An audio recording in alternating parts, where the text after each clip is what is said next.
The school bell rings, and I step out into the fresh air, walking the familiar path home. With every step, memories start to come alive. Simple moments from a childhood full of love, laughter, and quiet warmth. Every day when I came home from school, Mom was already there waiting. The oven was warm with my favorite Swanson's Fish and Fries TV dinner, wrapped in that shiny aluminum foil. She knew I didn't like peas or veggies, so it was just the good stuff.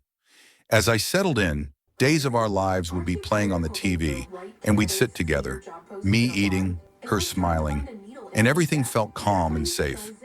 Dad was at Fessler Cook Furniture, the store he ran with care. Folks would bring in old pieces they'd bought years ago, and he'd patch them up like they were family treasures. He wasn't just selling furniture, he was keeping the community's trust with every stitch and smile. Even after a full day at the store, Dad would load up his 1967 Chevy Step van and drive all around town, delivering furniture to folks who trusted him. Each drop-off was more than a delivery. It was a promise kept. And sometimes that promise came with a friendly dog bite or two. We lived modestly, and Dad didn't make a lot, but he was always thoughtful. At Northgate Shopping Center, he'd pick up whatever was on sale on the end caps for supper. Still, he never forgot to bring me my favorite soda, Mr. Pibb, and a plain old bag of Doritos, small treats that meant the world.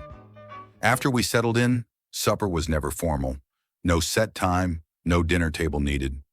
Mom and Dad just let us eat when we wanted, but somehow it all lined up. Then Danny, my brother and biggest influence, would come home from work. He was the one who pushed me into art and music. I'd sit in his room, surrounded by his massive stereo, listening to everything from Pink Floyd to UK with Eddie Jobson and Terry Bozzio, and Bowie too. Danny taught me about the songs and their meanings. It was like a whole new world opening up.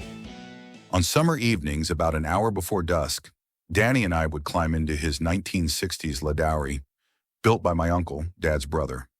With a roaring 406 tri-power engine and a Borg-Warner T10 transmission, that fiberglass race car could fly. We'd hit Blackstock Road, doing burnouts and cruising around. He kept it safe, but it was always a thrill. Weekend mornings meant the hum of Dad's old riding lawnmower drifting through the house around 7:30. Our yard was big, full of patches that needed attention, and Dad loved every minute. He wore that goofy Gilligan's Island-style hat, grinning as he mowed along the winding paths, taking pride in keeping the house and yard looking just right.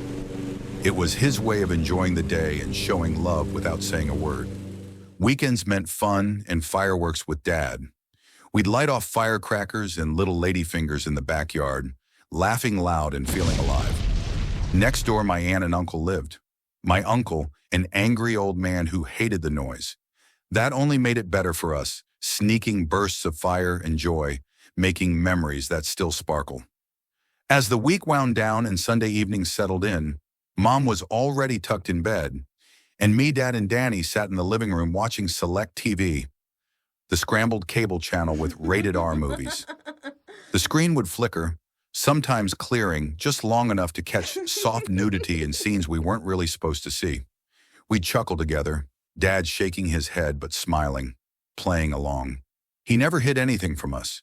He taught us what was good and what wasn't through simple, honest moments like this. Growing up in that open, understanding family, with Danny guiding me into art and music, shaped everything, including this story you're watching now. Now, more than 40 years later, I walk that same path in my memories, carrying a mix of joy and quiet sorrow. Mom, Dad, and Danny left before me. They faced that big unknown first. When my time comes, maybe it'll be easier knowing they went ahead, breaking the trail through life's greatest mystery. Until then, their stories will live with me for as long as I am here.